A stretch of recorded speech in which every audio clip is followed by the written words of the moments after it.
The sun is out and summer is here, but I think there's time for just one more dark beer before we really get to it.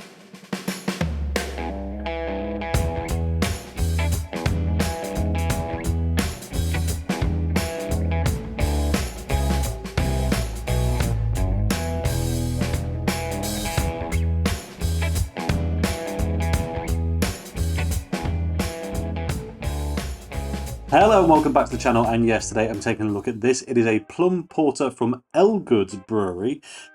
They were established in 1795, yet somehow I've never heard of them. Now obviously they've been around for a while, but for some reason they've just never come across my radar. They're based down in Cambridgeshire. I'm not sure they only really sell locally, but anyway, yeah, not that familiar with them. I picked this up in my local beer hall from Beers of Europe, and it is a plum porter, which historically anyway has been one of my favourite styles, but let's be entirely honest, the plum additive porter market these days, well, is looking a bit sad compared to what it used to be. Now, there's no getting away from the fact that Titanic Brewery produced the best plum porter going, originally anyway. Today, it's really not that great.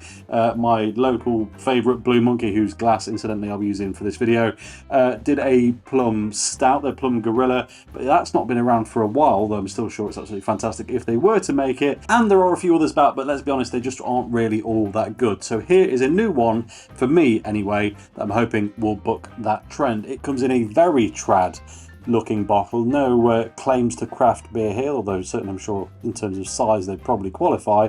But yeah, it's some proper old school traditional real ale labelling going, that's hard to say, real ale labelling going on there. Nice and purple, as you would imagine. It is a 4.5% ABV beer, which spot on for the style really. 4.5% porter sounds absolutely fantastic. It is a little bit cool, this one, so it'll probably change a bit as we let it heat up here, but yeah, let's get into it, shall we?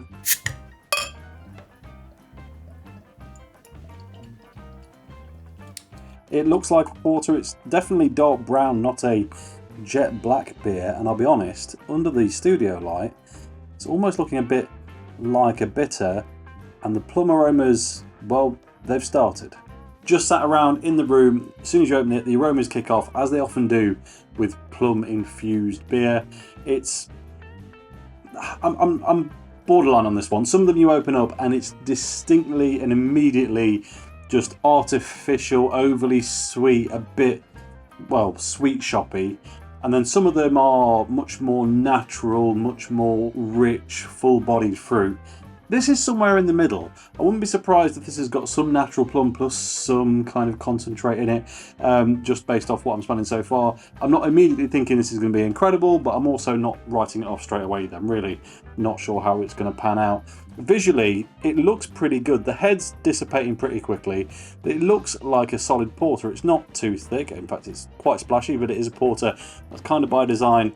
As I was saying, if I hold it up to the light, it's not even red, it's a distinct brown band. It's almost like a really dark best bitter, this ESB kind of style. But otherwise, you know, it meets the mold. For you on camera, it looks pitch black, and if I hold it away, no, but even if I hold it away, I can see a bit of brown bleeding through. So it is still in the realms of porter, but definitely on the lighter side. Now then, those all-important aromas. Interestingly, my first reaction was, yes, that's plum, and then immediately, oh, that's malty. Like, I'm picking up some proper, nice, rich, fresh, bready malt in there. Of course, along with a massive, massive amount, big, rich, fruity. The more I stick my nose in here, the more I think this might actually be pretty good. There's not really any hops to speak of. That plum note just takes over pretty much everything, as I say, except for that interesting malty hit, but it's there, it's big, it's sweet, it's not too synthetic. It's still not entirely natural, of course, but yeah, really not bad at all. So let's get into it, shall we? Cheers.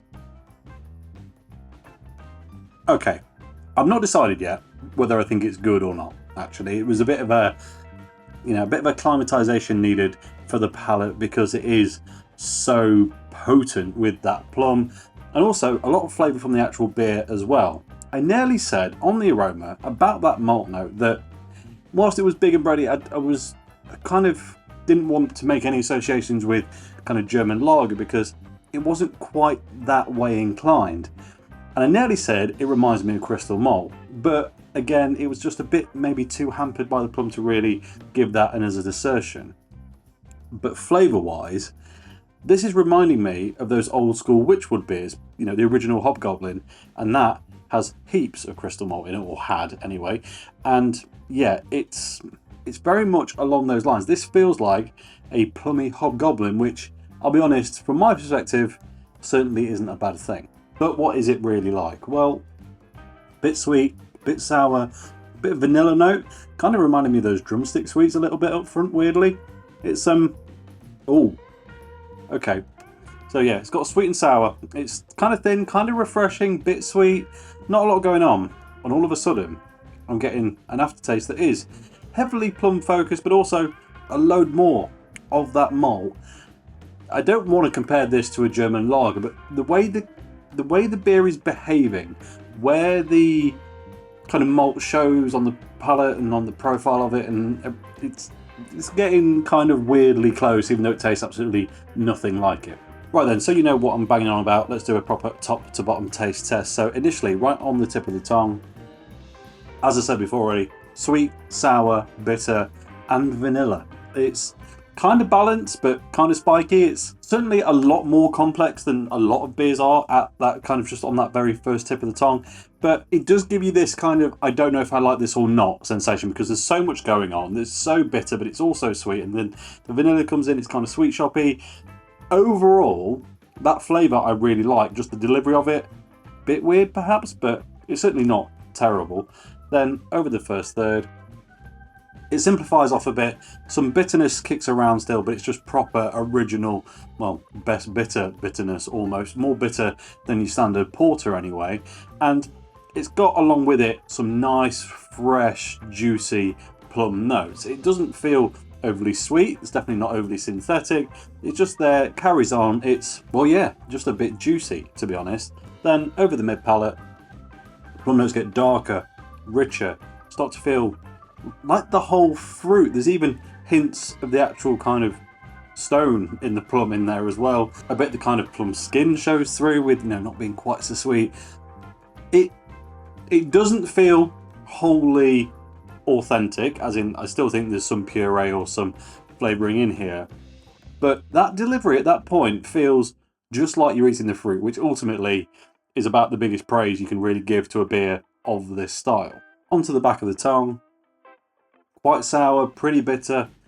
It's the point I think that makes me stop going, this is fantastic. It's just, there's this kind of, it's a bit weird at the start, and then it becomes sweet and authentic, then it gets a bit weird again right at the back of the tongue there. It's spiky, it's, well, I'll be honest, actually kind of authentic. If you imagine a not quite ripe plum, it's going to be a bit sour, it's a bit tart, it's got that kind of thing going on. It's not wholly bad, it's just not the sweet bomb that maybe we've become accustomed to with plum porters. But yeah, it's a funny old thing. I'm not loving it in terms of a kind of a fluid drinking experience, a tasting experience, but got to give it to them. The flavours are absolutely spot on. There's a little bit of a hoppy note coming through. There's a little bit of malt starting to show, but they're still quite squashed down. But then the aftertaste, which ultimately, in any beer, but particularly in a beer like this, is where it really matters. And that,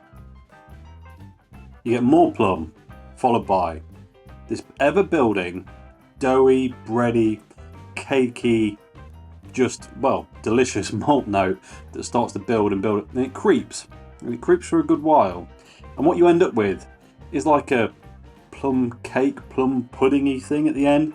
It's still not thick, it's not sweet, it's not cloying, it's still actually a very refreshing dark beer. But, well, yeah, I mean, I'm really torn on this one. Has anyone else tried this? Let me know what you think in the comments, please, because I think it might be the best plum porter out there right now that I can actually just go turn out and buy and know where to go to.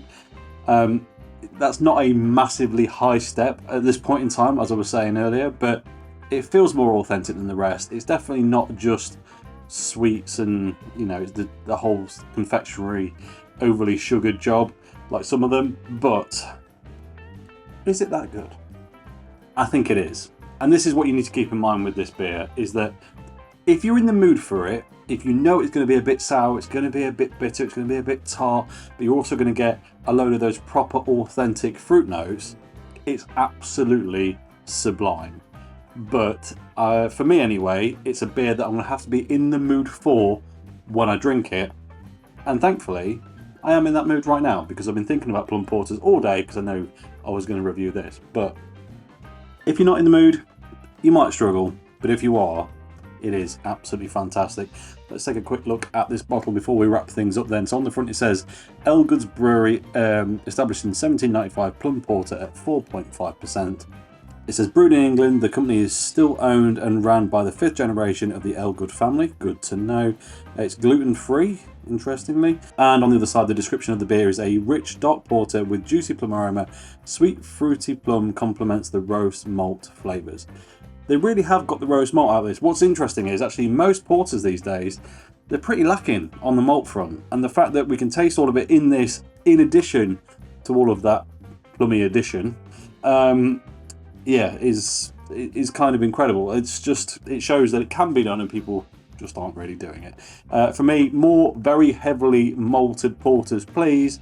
And actually, yeah, more plum porters like this, because the longer I sit with it, the more it heats up, the more I get slightly used to it. I do think it's pretty damn good actually. And to be honest, we should probably leave it there. So as always, thank you very much for watching. If you enjoyed this video, please like it. If you haven't already, subscribe if you'll be so kind. And I'll catch you next time. Cheers.